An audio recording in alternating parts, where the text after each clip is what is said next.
In a time long before machines and modern comforts, there lived a man named Orin, a warrior from a small village nestled between vast mountains and endless deserts.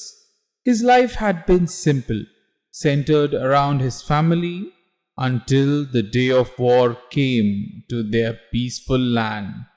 The conflict was fierce and unrelenting, and Orin fought with all his might. Yet his comrades fell until Orin alone remained, bloodied and broken, fleeing into the desolate wilderness.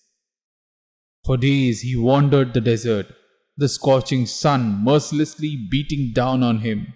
His throat burned with thirst, his limbs grew weak, and the hope that once guided him dimmed with each passing hour.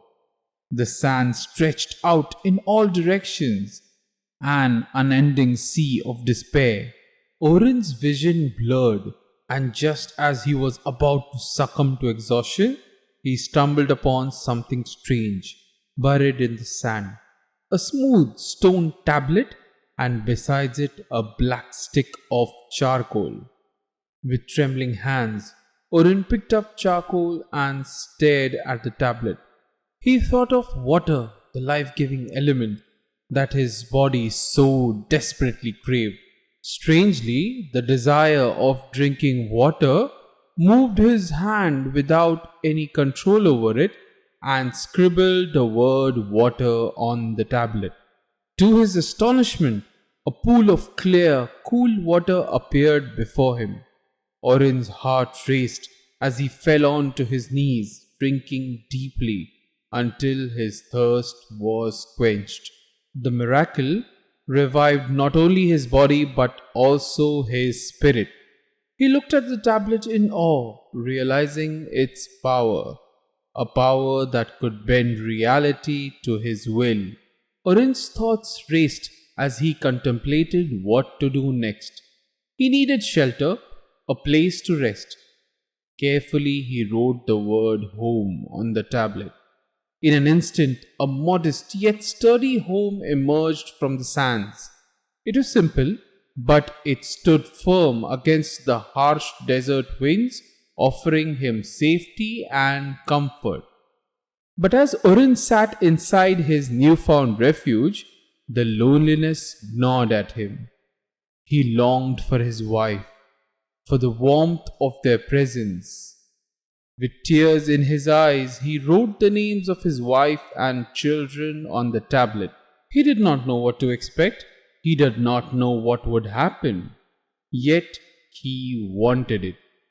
The words seemed to glow as if finished, and then, as if summoned by his deepest desires, they appeared, his beloved family, as real and vibrant as they had been before the war tore them apart.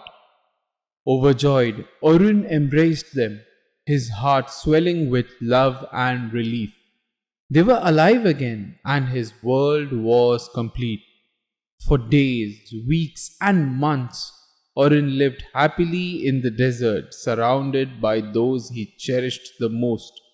The tablet's power seemed limitless, and Orin used it to create a paradise in the middle of the barren sands. All this was safe, protected. Although initially Orin feared someone might attack, that attack never happened. It was safe, perhaps too safe. As time passed, doubts began to creep into his mind. Were they truly his family, or merely illusions conjured by his brain? The more he questioned, the more fragile they seemed. His wife's laughter sounded distant, his children's touch felt cold. The once solid walls of his home began to shimmer and blur, as if on the edge of vanishing. Orin tried to push the doubts away, to believe with all his might in the reality he had crafted. But the more he struggled to convince himself, the more everything around him faded. One day, he awoke to find himself alone again. the tablet and the charcoal lying beside him in the sand. His family, his home, all had disappeared, leaving him with only the harsh desert sun and the memory of what had been. That memory could be a magical event that paused time for him, or it could be just a quick dream. There was no way to tell the difference, no way to know what was the truth. The tablet no longer worked, or perhaps it was the doubt in his head that prevented the tablet from working. Who knows? In the end, Oren assumed that the power of the tablet was not in its ability to create, but in his ability to believe. The moment he doubted, he lost everything. Weakened by the loss and the weight of his own mind, Oren walked into the desert, never to return. Oren might have shared this story once before dying to someone. Then they passed it on as a cautionary tale down through generations. A tale of a man who could bend reality but could not control his own belief.